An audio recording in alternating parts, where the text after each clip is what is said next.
क्या बताए भैया, तुम्हारे गांव में इतना हरामी हरामी लड़का है, एक ठे तुमके कहीं भोसड़ी वाले भाग जाए। बैठे आपो बैठे। हाँ बैठे। तो भैया आपके लड़कवा इस समय क्या करत है? कुछ ना भैया यही खेती किसानी करता गाँव में रह के अंदर वही बाप। अच्छा भैया जल्दी से बुला देता वो का, हम देख ले बहुत दूर से आई है, क्या बताई रात होती बात जल्दी बुला। अरे बबुआ ये वो मेहमान आई है, पानियों नहीं लेके आओ। चल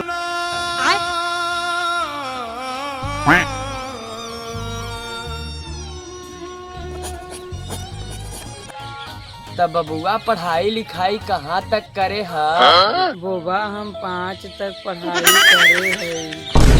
भैया देखा हमके लड़का तो पसंद बा, अब आपके काम मांग बात आप बताई दे हमके। ज्यादा कुछ नहीं भैया, सब भगवान की कृपा से मिलेगा, बस ज्यादा नहीं। तू 10 बीघा जमीन दे दे, फॉर्च्यूनर दे दे, 5 कोटी गहना दे। हाँ, लड़का के मोह बातें जैसे सुअर जैसन, अले ही फॉर्च्यूनर।